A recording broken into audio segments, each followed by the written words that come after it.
Heads up, because you are in the Hoodwood. I'm the Black Bandit, KJ Green, welcoming you to another edition of Sports from the Hoodwood for November 10th, 2022. Coming up this week, picking the Stros, win it all. Does this erase the stigma of 17? And does this make them a dynasty? Take a look inside Astros World Series win. The mess that the Brooklyn Nets have become. Firing Steve Nash, suspending Kyrie Irving, hiring Ime Udoka? We'll take an investigation and a deep dive. Look at NFL Week 10 picks. Did pretty good last week. I wonder if I can keep it going. The Hoodwood Hot 5 has a big shakeup in the polls. We'll look at what teams have moved up and around. Also have Phat Head Slap, and a final word from the Wood on the abject failure of Daniel Snyder and the Washington Commanders. All that and so much more. It's called Sports from the Hoodwood. Put on your crash helmet, buckle your seatbelt, and get ready, because here we go.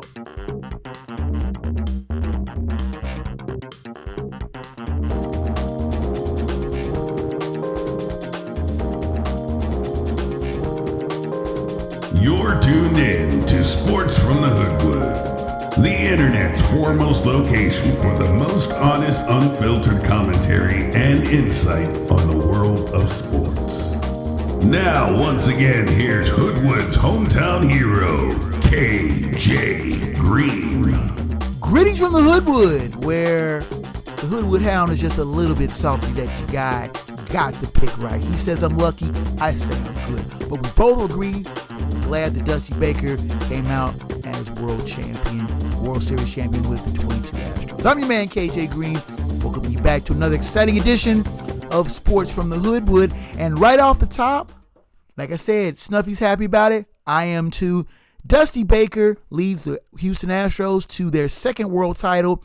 First, if you want to throw an asterisk on the 17 title, but winning the 2022 World Series over a game Philadelphia Phillies team in 6 games, like somebody called it just a couple of weeks ago, but I won't get into that and I won't brag about it too much.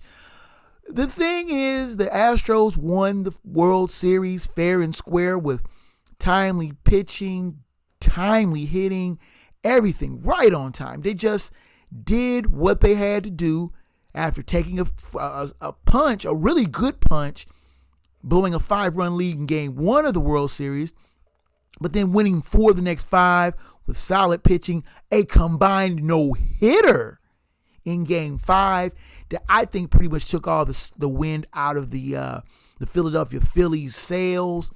Once they found out they really weren't going to have that much to do, even though they did take a game 6 lead, but then came back. The Astros came back with a 3-run homer in the 7th, and another home run in the 8th. And that was pretty much all she wrote for game 6 on Saturday night. The Astros winning the World Series in 6 games. And the two questions that are still real apparent here: does this erase the stigma of the 2017 World Series, which a lot of baseball purists say that the Astros really didn't earn because they cheated their way to winning the title? Now, of course, Major League Baseball isn't going to just wipe out the 17 series or give it to the Dodgers because it's really punitive and it really doesn't make any sense. Now, the 2022 squad, only 5 players from that 17 squad are still on that 22 squad. Now, there are a couple key players, Jose Altuve and Justin Verlander, to name a couple, but this 2022 squad, totally different from that 2017 squad. And they played like gangbusters, winning 106 games in the regular season, sweeping through the AL playoffs, losing only 2 games overall in the playoffs, and both those games were in the World Series. They went 11-2 in the postseason, charged their way through the playoffs, and I think are a legitimate World Series champ. You can't take this away from them, especially with somebody like Dusty Baker, who is highly respected in baseball circles and has won, as I detailed a couple of weeks ago. He's won everywhere he's went. Frisco, Chicago. He even made Cincinnati good. Washington made them a contender. And then after he retired, was kind of pushed out by the Nationals, hadn't been managing for a couple of years. The Astros brought him in no one, I think, in baseball had higher credibility than Dusty Baker. They knew they were going to play the game the right way, and he wasn't going to brook any kind of this silliness and cheating or anything, or trying to cheat.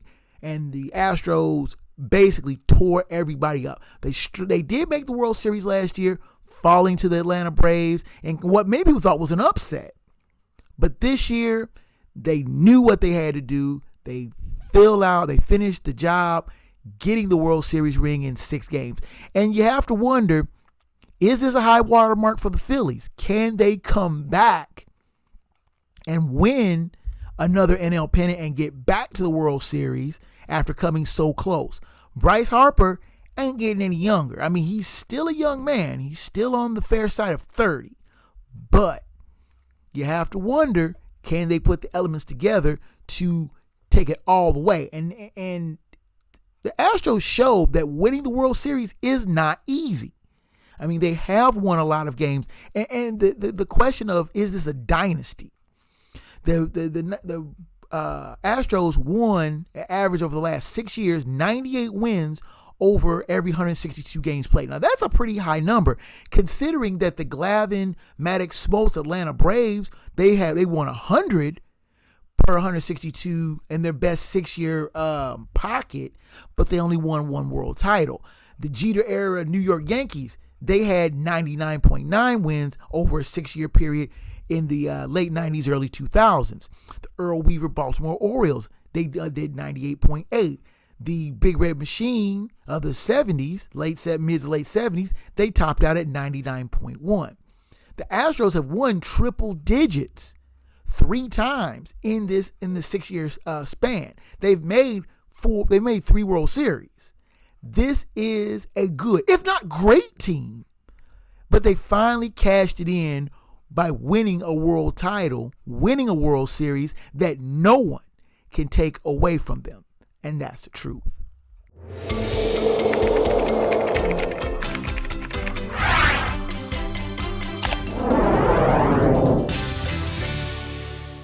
It's a mess.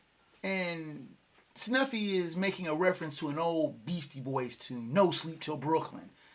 But there is going to be no sleep in Brooklyn for quite a while, given the messy situation that the Brooklyn Nets have become. Steve Nash out after 7 games as the Nets head coach, finishing with a 94-67 record, which in baseball terms wouldn't be too bad. 94-67 over 161 games pretty much would get you in the playoffs. But as a head coach, given the immense talent that team has had, Kevin Durant and Kyrie Irving and Ben Simmons, and for a while James Harden before Ben Simmons was traded from Philadelphia, this team was a notorious underachiever. But did that mean Steve Nash needed to get the gate? I think Sean Marks, the general manager, who has created this Frankenstein type of team, is the one that needs to be blamed. Steve Nash, easy scapegoat. Former player, the players openly campaigned for him to get the job. But now, it seems that he's the scapegoat. Someone to blame for their poor start. But Steve Nash couldn't shoot the ball. Ben Simmons sure doesn't want to. Steve Nash can't play defense. Seems like the Nets have an aversion to that. Steve Nash didn't make Kyrie Irving shoot his mouth off and get suspended. No, but he's a convenient scapegoat. And therein lies the problem. Kyrie Irving got suspended 5 games for, in the Nets' words, conduct unbecoming to the team. Whether you agree or disagree with what Kyrie Irving is immaterial. The fact that he said something so inflammatory that he needed to be suspended is just a problem into itself. This is a dysfunctional team, and firing the coach ain't going to do any good. Now, the Nets compound their messy situation. By now, rumors have it that suspended Boston Celtics coach Ime Udoka may be in line to get the job. Now, Udoka has ties to the Nets. He was an assistant coach under Nash for his first year, for Nash's first year. Then he moved to Boston, took them to the finals last year where they lost to the Warriors. But after the scandal, the inappropriate conduct with a Celtics staffer, Udoka was suspended. The Celtics, more than willing to get rid of Udoka, they want to be free of the situation altogether.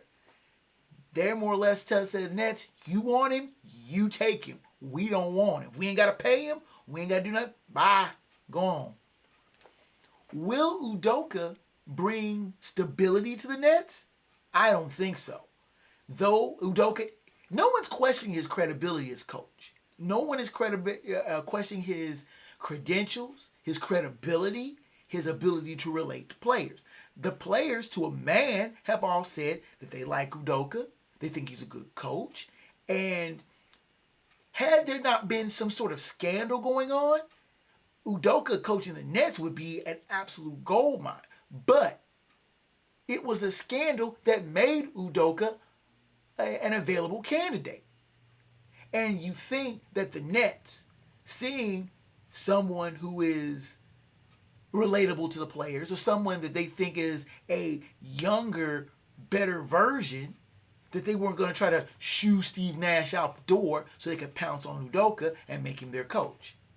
It's a sad situation. It really is. And the thing is this. It does not solve the problem of the dysfunction that the Brooklyn Nets are. Kevin Durant whined and complained that he didn't want to play back in Brooklyn again, and at least not under Steve Nash. Kyrie Irving hemmed and hawed if he was going to play. Ben Simmons still can't shoot a free throw to save his life. But that's immaterial to Simmons. The Brooklyn Nets are a dysfunctional team, and they're not going to win anything big, especially not in the hyper-competitive NBA Eastern Conference. That's a man's conference. I'm not saying that the West is soft, but you can't get into the playoffs, or at least a decent seed, with a coke and a smile. It's not going to happen. And Udoka he got in early. It's still November, and the Nets are still very much salvageable. But I still think that the dysfunction of the team, of the players, is not going to be fixed by changing coaches. And Sean Marks had better hope that Udoka can take the Nets to the finals, not the conference finals, the NBA finals, or he might be out of a job himself. Let's take a time out. Come back with the NFL Week 10 picks. I got 10 right now. But that doesn't matter. Week 10 picks. Fortunately, we'll come back at you after this. Is today your last day on Earth because you are being deployed to space tomorrow? Have you just turned 18 and you're ready to get out of your parents' house? Has your granddaughter gotten her boyfriend pregnant? Whatever your reason, you need us at GottaGetMarriedNow.com. We specialize in last-minute weddings. Active duty, military veterans and retired discounts are available. Visit us at GottaGetMarriedNow.com.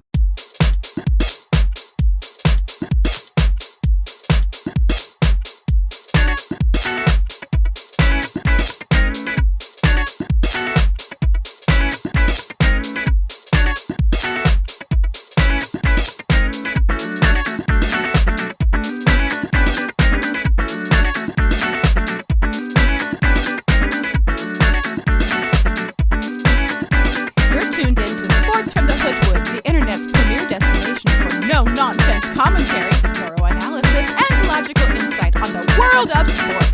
Now here's the man that Wikipedia and Google call for sports fact checks, your host, KJ Green. You are back in the Hoodwood. My name is KJ Green, and before we go any further, I've got to plug somebody. And I usually don't plug folks that often. Let me move over here and look at that.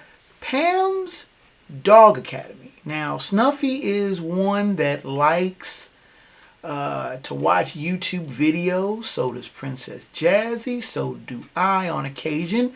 But I ran across, and it was a funny thing, and let me wander a little bit with the story. I tape my shows usually once a week. Usually get it done on Wednesday. We've been kind of pushing it on Thursday as of lately. I got a notice from YouTube saying that I had a copyright violation. And I'm going, what are you talking about? The music's original. I don't use any footage. It's just me rattling in the microphone for anywhere from 45 to 60 minutes. I get a notice saying that I was using someone's footage. And I'm like, excuse me?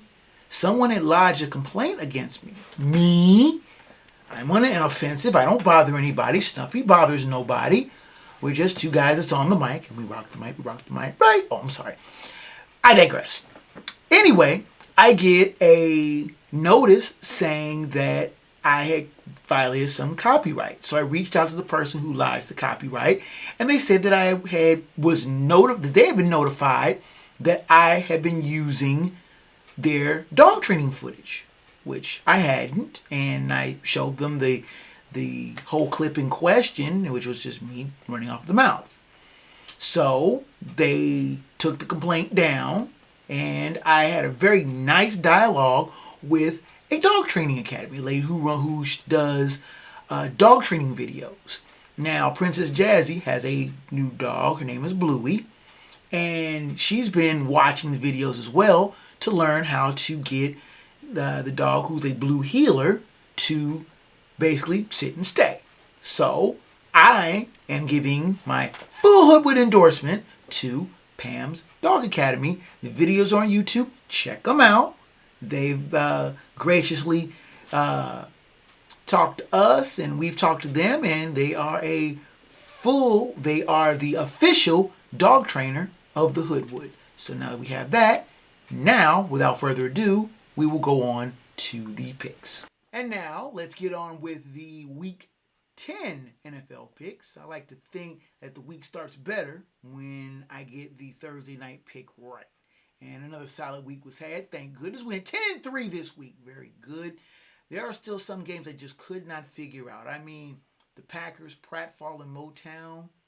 The Bills were 13-point favorites in Gotham and fell apart. And the Raiders, I knew the Raiders were going to make a fool out of me if I picked them. And I knew the Jags were going to make a fool out of me if I picked them too. So it's one of those things you just kind of take it. But there's little time to dwell on that as there are more picks to be made. So for your perusal, approval, and review, we now present the Week 10 NFL picks. And the odds are provided by ESPN for entertainment and comparison purposes only. I say that because though I do have a little cheddar in my pocket now, I don't have any to spare you if you bet the lines and lose. So please note that the Patriots, Bengals, Ravens, and Jets are on their respective byes this week. Let's start out with the Thursday night game. Thursday night game is the 4-5 Falcons taking on the 2-7 Panthers at Bank of America Stadium in Charlotte. 8:15 kickoff on Amazon Prime. The Falcons are 3-point favorites. Last week, the Falcons lost to the Chargers 20-17, while the Panthers lost to the Bengals 42-21. The Falcons reverted to form by blowing a late lead and losing to the Chargers, while the Panthers got steamrolled by the Bengals and Cincy. These are the type of games that you know that either team could show up and show out, or show up and get blown out. It's rare when road teams win on the short turnaround, but I am going to go with the road team this time, and I think they have a little bit more predilection to score, as opposed to Carolina, whose offense is a little bit too much scattergun, hit or miss. The pick here is Atlanta. Let's turn to the Sunday game, shall we? Games of November 13th. It's a Fox doubleheader week. Check your local listings for the games that are in your area. Make sure that you check out 506sports.com for an excellent coverage map of the games in your area. We will start out with another international game. This one featuring the 6-3 Seahawks taking on the 4-5 Bucks at Allianz Arena in Munich, Germany. It's a 9:30 a.m. kickoff on NFL Network. The Buccaneers are 3-point favorites. Last week, the Seahawks defeated the Cardinals 31-21, while the Buccaneers defeated the Rams 16-13. The Seahawks must have offended someone in the NFL office. They have to travel from Seattle to Munich. But at least they get their bye afterwards and won't have to play till after Thanksgiving. Now, they did look crisp in getting by the Cards and now face a Bucks team that may have just saved their playoff chances with a last-minute win over the fading Rams. The Seahawks are able to count on the rugged running of Kenneth Walker III. Geno Smith has my vote for comeback player of the year. The Bucks offense is hard. Aside from their shootout loss to the Chiefs in Week 4, haven't scored more than 22 points in any single game this season. And that's not a formula for winning, facing a Seahawks team that can score and play capable defense. No one is giving the Seahawks much love. And the Bucks are getting a whole lot of leeway from the otherwise competent media. Though the Seahawks do have the better record, the Bucks are being treated like a team to be feared, which they aren't. So I'm labeling the upset pick of the week right off the top. The Seattle Seahawks are the Hoodwood upset of the week. Let's go to the games on the mainland, shall we? Let's start out with the 2-6 Lions taking on the 3-6 Bears. Game being played at Soldier Field in Chicago, 1 p.m. kickoff. On Fox, the Bears are 3-point favorites. Last week, the Lions defeated the Packers 15-9, while Bears lost to the Dolphins 35-32. Oh, let me scroll up real quick. I'll edit that out. Continuing. Now, I know you didn't see that coming. No, you didn't. Stop lying. You didn't see that coming. The Lions' sieve-like defense springing a stunning ambush on the Packers. They cheered their fan base, who's been very weary of being picked on by the pack. Picked by the pack. It kind of comes out nice. But anyway, they head to the Midway to face a Bears team that has found an offensive punch, but is having a devil of time getting back those points. I trust the Bears' offense a little more than I do than the Lions pulling a repeat of their defensive prowess. The pick is Chicago. Next on the docket, we have the 7-1 Vikings taking on the 6-2 Bills. Game being played at Highmark Stadium in Orchard Park, New York. 1 p.m. kickoff on Fox. The Bills are 7-point favorites. Last week, the Vikings defeated the Commanders, and the Bills lost to the Jets, both of them by a 20-17 tally. The Vikings are playing those grinder, slug-it-out games, and they go right down to the wire, which is evidenced by the growing gray in my beard and another last-second escape, this time in D.C. But the curve gets a lot steeper in facing a Bills team that got embarrassed in Gotham and may have caught a case of the look-aheads to this game. I make no secret that I'm a Vikings fan, but I think that they've been living on borrowed time, to be honest, and the close games and the Bills offense is looking to get some get back, especially at home where they are especially tough. I want so badly to be wrong. Lord knows I want to be wrong on this, but I don't think I will be. And it will be interesting if Josh Allen is a no-go, because the backup for the Vikings, guy Minnesota fans are very familiar with, his name's Case Keenum. And him and Stephon Diggs may be itching to get a little get back at their old team. The pick here is Buffalo. Next on the docket, we have the 2-6 Jaguars taking on the 6-2 Chiefs at GEH Field at Arrowhead Stadium in Kansas City. 1 p.m. kickoff on CBS. The Chiefs are 9.5-point favorites. Last week, the Chiefs defeated the Titans 20-17 in overtime, while the Jaguars defeated the Raiders 27-20. The Jags finally found themselves on the right side of a smiling scoreboard after a snappy rally got them the win over the visiting Raiders. But they'll find no quarter against a Chiefs team that grinded out an ugly win over the Titans. Patrick Mahomes makes it happen for the Chiefs. And at home, they are dynamite. The Jags are still growing, and while they could be a contender soon, it won't happen this week. The pick is Kansas City. Next on the docket, we have the 3-5 Broncos at the 5-3 Titans. Game being played at Nissan Stadium in Nashville. 1 p.m. kickoff on CBS. The Titans are 3-point favorites. Last week, the Broncos were on their bye, while the Titans lost to the Chiefs 20-17 in overtime. The Broncos are a major disappointment this season, and they will find no quarter against the Titans, especially on the road. The Titans, for their part, are finding out that life without Ryan Tannehill is a little bit more tougher than they thought it was, and that he is a vital cog in their offense, more than they thought. That said, Derrick Henry should bounce back strong, and be the focal point of the Titans offense, and that they should get a solid win. The pick here is Tennessee. Next on the docket, we have the 3-5 Browns taking on the 6-3 Dolphins at Hard Rock Stadium in Miami Gardens, Florida. 1 p.m. kickoff on CBS. The Dolphins are 4-point favorites. Last week, the Browns were on their bye while the Dolphins defeated the Bears 35-32. The Dolphins won a wild shootout in the midway and head home where they face an uneven Browns team fresh off their bye, feeling good after unexpected thrashing of their despised downstate divisional rivals in Week 8. That said, the Browns have a number of inconsistencies that have yet to be solved, and the Dolphins are looking sharper every week under the direction of Tua Tagovailoa. The pick here is Miami. Next on the docket, we have the 6-1 Texans taking on the 6-2 Giants at MetLife Stadium in East Rutherford, New Jersey. 1 p.m. kickoff on CBS. The Giants are 6.5-point favorites. Last week, the Titans lost to the Eagles 29-17, while the Giants were on their bye. After losing their... let me cut that here. Both teams come off of long rests. At the Titans... Not the Titans. Try that again. Rewind. Start it over.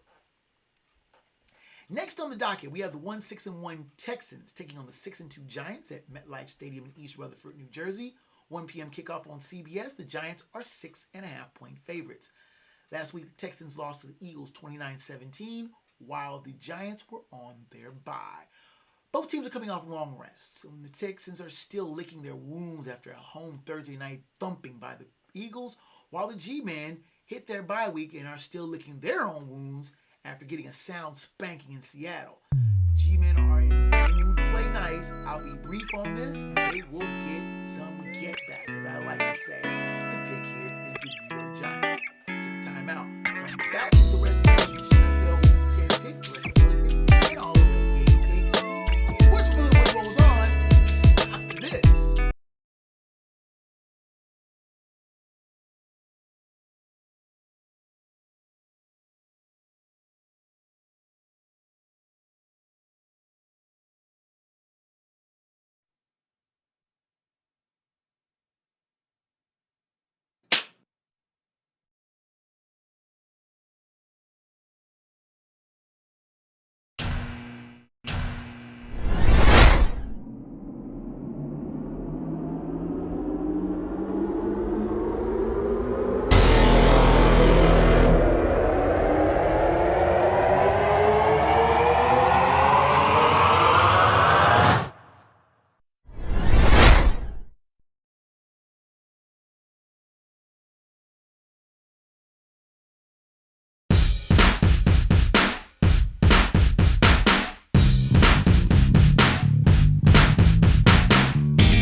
You're tuned in to Sports from the Hoodwood, the internet's foremost location for the most honest insight, thorough analysis, and unfiltered opinion on the world of sports.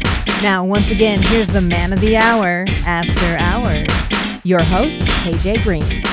You are back in the Hoodwood. My name is KJ Green, and let's keep rolling on with the NFL Week 10 picks, with the 3-5 Saints taking on the 2-6 Steelers at Acrisure Stadium in Pittsburgh. 1 p.m. kickoff on Fox. The Saints are favored by 1.5. Last week, the Saints lost to the Ravens 27-13, while the Steelers were on their bye. I'm seriously annoyed that I live in the sliver of the country that is forced to watch this snoozer.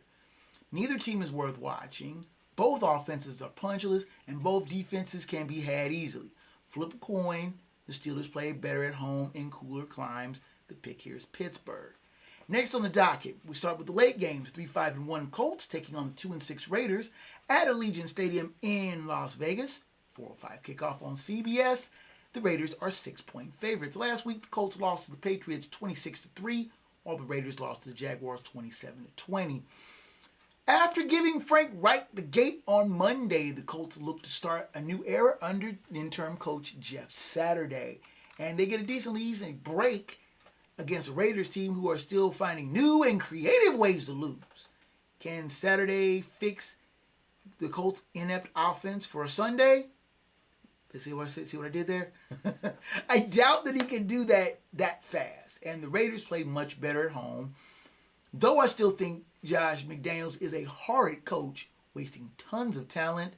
That said, the Raiders are slightly better. The pick is Las Vegas. Next on the docket, we have the 3-6 Cardinals taking on the 3-5 Rams at SoFi Stadium in Inglewood, California. 4:25 kickoff on Fox. The Rams are 3-point favorites. Last week, the Cardinals lost to the Seahawks 31-21, while the Rams lost to the Buccaneers 16-13. Now, the Rams face another playoff rematch and another struggling team in the cards. Can someone be sure to tell Matthew Stafford that he is no longer playing for the Detroit Lions and playing for the Rams now? Though it does look like the Rams are just playing ineptly and enough to lose close games. That said, I don't trust either team very much. I'm going to regret this pick, but I'm thinking that the Cards pull out a stunner on the road where they seem to play better. The pick is Arizona. Next on the docket, we have the 3-6 Packers taking on the 6-2 Cowboys at Lambeau Field in Green Bay. 4:25 kickoff on Fox. The Cowboys are 5-point favorites. Last week, the Cowboys were on a bye, while the Packers lost to the Lions 15-9. The Pack are crumbling badly, and this is not the time to face the rested folks who would like nothing more than to run roughshod on an old rival in their crib on national TV. After a humiliating loss to the Lions, the Packers are finding themselves light years out of a playoff spot, much less the top of the NFC North that they're accustomed to. I would really like to say that the Pack will get off the mat in front of their crazy crowd and a national audience and harken back to glory days of last year and resuscitate the season. Who am I kidding? I'm enjoying this, to be perfectly honest, watching the once haughty Packers and their fans take loss after loss after loss in games that they once were confident that they would win easily, almost snobbily that they should win. I'll be blunt. The Pokes are the better team, and that on both sides of the ball, period. The Hoodwood lock of the week is Dallas. Book it.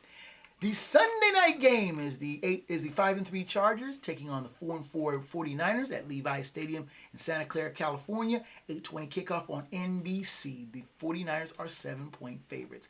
Last week, the Chargers defeated the Falcons 20-17, while the 49ers were on their bye. I'm really surprised that NBC didn't flex this game. There was a tempting Vikings-Bills game that's on the docket that they decided not to touch. Both teams are just at 500 or a little bit better. There really isn't that much intrigue in this game, though. And for some reason, I'm still trying to figure out how the Chargers got the first of 2 straight Sunday night games. After the matchup next week, the Chiefs got flexed into the game that they will have against the Chargers. And another marquee Sunday night spot. Go figure. The Chargers' uneven play didn't cost them their game last week, to be sure, while the Niners are still trying to get used to their new offensive toy and the added dimension that Christian McCaffrey brings to their offense. Either way, the matchup really doesn't quicken the pulse outside of anyone outside of 352 miles between the two teams. If at all, I think that the rested Niners pull out a grimy win. The pick here is San Francisco. Finally, we have the Monday night game. The 4-5 Commanders taking on the 8-0 Eagles at Lincoln Financial Field in Philadelphia. 8:15 kickoff on ESPN. The Eagles are 11-point favorites. Last week, the Eagles defeated the Texans 29-17, while the Commanders lost to the Vikings 20-17. While the Commanders have played capably in their past 4 games and are 3-1 in said games, it's been against less than impressive opponents, Vikings excluded. They now have a steep challenge in a nuclear hot Eagles team that has yet to be seriously challenged in the second half of any of their games. And no, leading by 4 over the Texans in the third quarter was not a serious challenge. Let's get serious. The Eagles look bored, and they played like it before pulling away from the Texans. They won't look bored here and are eager to smack around a divisional foe.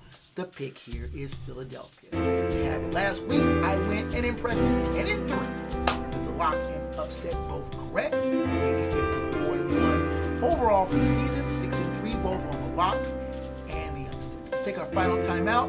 Come back with the Hoodwood Hot 5, Phat Dap, Head Slap, and the final word from the Wood. Sports from the Hoodwood heads down the stretch after this. Is today your last day on Earth because you are being deployed to space tomorrow? Have you just turned 18 and you're ready to get out of your parents' house? Has your granddaughter gotten her boyfriend pregnant? Whatever your reason, you need us at gottagetmarriednow.com. We specialize in last-minute weddings. Active duty, military veterans and retired discounts are available. Visit us at gottagetmarriednow.com.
Into sports from the Hoodwood, the internet's foremost location for no-nonsense commentary, insight, and opinions on the world of sports.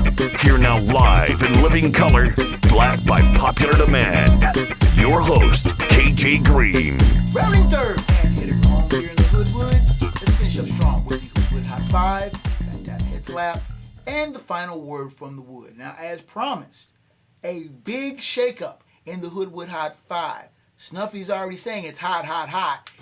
So let's just get on to it.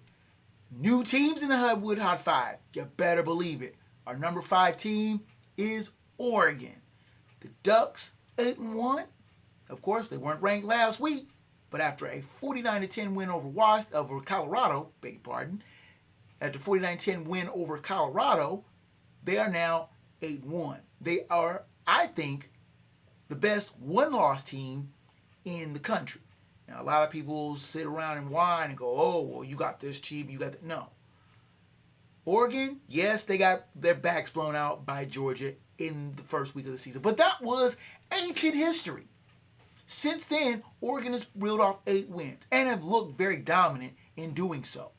Their next game is at Washington, another good, true test against a regional rival. If they can get past them, Utah is on the horizon after that. If they can get past Utah, then you're looking at real possibility of Oregon running the table and getting to the Pac-12 championship game, more than likely against Southern Cal. But that's still a few games down the road. For now, they're the number 5 team in their Hoodwood Hot 5 college poll. The number 4 team is another new team, TCU. Yes, the Horned Frogs out of Fort Worth, Texas. They are one of 4 undefeated teams in the country. And after a 34-24 win over Texas Tech, have rightly pushed their way into the top 5. Their next game is a big one at Texas. If they can knock off the Longhorns in Austin, that will go miles to establishing their credibility and give them enough chops to be able to stake a rightful claim in the final 4 teams in the college football playoff. Now, you already hear the poo-pooers going, oh, it's the Big 12. There's a lot of candy-ass teams in that conference. But you can't discount 9-0. And especially, there are only 4 undefeated teams in the country. Take it from me, having seen Cincinnati go undefeated. Going undefeated ain't an easy thing to do. Because the more you win, the bigger the bullseye gets on you. And for a team like TCU, they have a huge bullseye because they're not one of the traditional teams. Many people want to write them off as a fluke. I don't. I think they're a good team. Our number 3 team in the Hoodwood Hot 5 is Michigan. The Wolverines are 9-0. After having defeated Rutgers 52-17, they have another cupcake in Nebraska. When you ever hear somebody say Nebraska being a cupcake? But they're not ready for Michigan. Michigan scores points, a lot of them. They have to take care that they don't overlook past Nebraska to a big game against Illinois, or look past Illinois to their annual showdown with Ohio State Thanksgiving weekend. But as it stands now, Big Blue is 9-0 and looking fine. Our number 2 team, and another bit of a shakeup, is Ohio State. Yes, I moved the Buckeyes down. Now, usually I don't move a team down if they win. But considering that it was a 21-7 snooze fest in Evanston, yeah, I know it wasn't a deluge, bad weather situation. But everyone's talking about how dominant Ohio State is. Why isn't Ohio State getting enough credit for being undefeated? Well, if you're going to be undefeated and you're going to set the standard of blowing teams' backs out, and you only get by a team 21-7, it's going to cost you a little bit. I move them down from 1 to 2. And our new number 1 team in the Hoodwood Hot 5 is Georgia, the Bulldogs, taking on a Tennessee team that came into Sanford Stadium, and Georgia really didn't break a sweat. The score was 27-13, I know. But you have a top 5 team coming into your crib and you manhandle them the way the Georgia Bulldogs did. It is really tough to see if the Bulldogs will be challenged their last 3 games. They go to Kentucky. Before that, they go to Mississippi State. And then they finish with their in-state rival, Georgia Tech, which is a non-conference game, on Thanksgiving weekend. Then they'll have the SEC title game. Now, could that be LSU or Ole Miss that awaits them in Atlanta? Who knows? But right now, that team, Georgia, is still the front runner to make the college football playoff and defend their national title. That's my Hot 5. What's yours?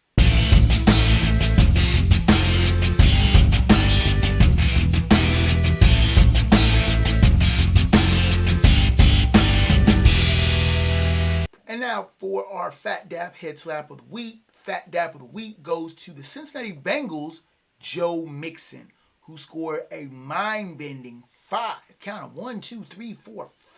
touchdowns against the Carolina Panthers in a 42-21 rout in Cincinnati last Sunday. Joe Mixon had 211 yards from scrimmage, and his 5 touchdowns breaks a franchise record which had been held by 4 different players. And Corey Dillon had scored 4 touchdowns for the Bengals in 1997, but in addition to the 4 rushing touchdowns that Mixon had, he also had a receiving touchdown. It was a badly needed tonic for the Bengals, who have been searching for their running game pretty much all season. But Joe Mixon busted out with a big game, and the Carolina Panthers had absolutely no answer for that. And again, in that 42-21 rout at Paycor Stadium in Cincinnati last Sunday. Mixon said he felt it from the first carry, and believe you me, the Bengals needed that win, and Mixon needed that kind of a big game. Phat Dap to Joe Mixon for having a hell of a day in Cincinnati. Now, our head slap of the week, whereas I was very lighthearted with Phat Dap, this is very serious. A head slap going to the Boston Bruins, more namely their general manager, Cam Neely. Now, Neely is someone I greatly respect. Liked him as a player. He's as solid as they come as a general manager for the Bruins. But he really swung and missed at this when he tried to sign Mitchell Miller, who is a forward that has basically been singled out almost as a pariah for his bullying antics when he was younger, when he bullied a developmentally disabled black classmate, repeatedly taunting him with racial slurs and talking about his disablement, his disabled status. The thing that I don't get is that when he was drafted by the Arizona Coyotes and they basically cut him when they found out about all the stuff, did the Bruins not do their due diligence? Did they not do their homework? Did they not look and say, hey, this guy bullied people and did it with no remorse? But what Cam Neely tried to do was sign this player and stash him on the Providence Bruins, the Boston Bruins top farm club. Well, when he did it, and the media came out with it, there was heavy backlash. And Neely cut Miller pretty quickly. Now, there's been calls for Neely to resign or he should lose his job. I don't think it should go that far.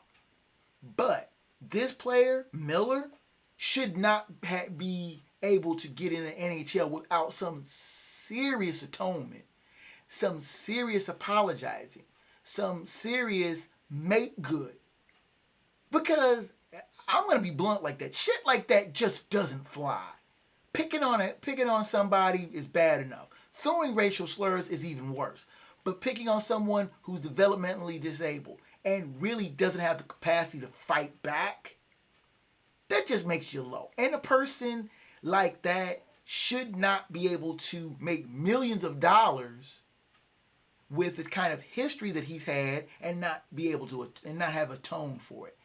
And Cam Neely and the Boston Bruins should have done better due diligence. And the head slap goes to them for which they really should have known better.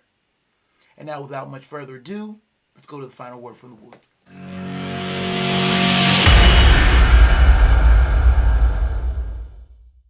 There are a few times that I say Snuffy is as profound. DC deserves better, much better. And the reason I say that is because of the absolute mess that Daniel Snyder and the Washington Commanders have put themselves in. Daniel Snyder has owned the DC franchise since 1999. He paid, at the time, a record $700 million for the privilege of buying what he said to his favorite football team. And he had the money, had the chops, and many people decided this young, brash new owner as the avant-garde of the coming wave of young owners in the NFL.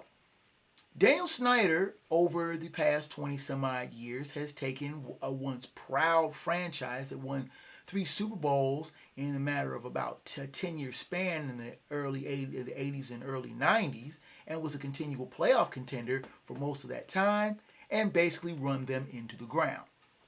Even running them into the ground, Daniel Snyder is looking at a $6 billion price tag to sell the team. Now, there have been potential owners that have been floated around. Jeff Bezos, the massively rich owner of Amazon. Jay-Z, the entrepreneurial rapper turned mega executive, music executive. Byron Allen, who I have chronicled here on this forum as the owner of Griot and the a number of black media outlets. The NFL would love to have a black owner running one of its more marquee franchises. But the ownership situation is neither here nor there. Who Snyder eventually will sell the team. And he will sell the team. Because the financial chicanery that has been apparent for this team is starting to come to light. And Snyder and his wife have tried to quietly employ a financial arm of Bank of America to begin the process of putting this team up for sale. That being said, Daniel Snyder, who at one time said he would, never change the team's name, he's changed it, and has said before that he would never sell the team, is now looking to quote-unquote quietly sell the team, which selling the team is not going to be quiet. Selling the team is going to be highly profitable for Snyder. You can imagine someone who has paid $700 million for a team and then getting a 700% return on his investment. Snyder's going to walk away with a lot, and I repeat, a lot of money.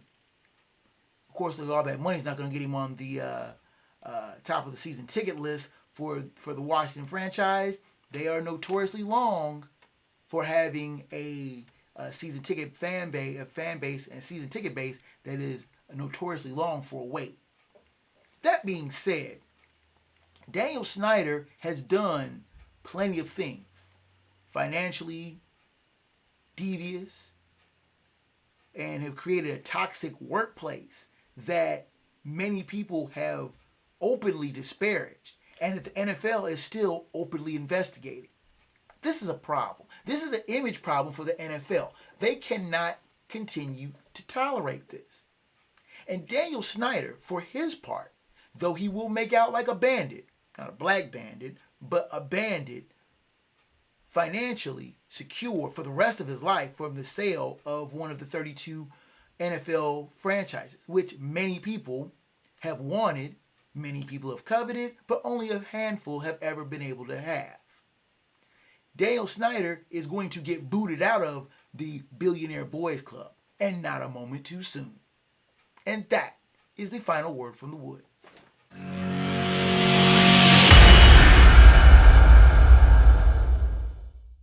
With the music coming up in the background, you know that means that your time in the Hoodwood is just about done, but I thank you so much again for your visit this week. If you want to send me an email, the show's email is kjgroup@sportsfromthehoodwood.com. You can send me an email regarding showtime, questions, comments, and both praise and criticism. I will be correspondence. I'll try to get back to you in a timely manner. The show's website is sportsfromthehoodwood.com. It's under construction, but it will have a lot of things on it. Video clips, highlights, and of course an archive of the show. You can catch the podcast on video on YouTube. The podcast is also on Facebook and Twitter. Audio versions on Spotify, Amazon Music, Stitcher, iMusic, other fine podcast platforms and providers. If the Hoodwood is not on your favorite, ask for it. Let them know you want the Hoodwood. They'll let me know. Try our best to get them on to your favorite podcast provider. Special thanks to Rage Pictures as always for providing production assistance. And that's it. That's all she wrote from the Hoodwood. Until next time, fellow sports fans, I'm KJ Green. Sports from the Hoodwood Is a Black Bandit Productions and Enterprises presentation. of a 551 Audio and Films production.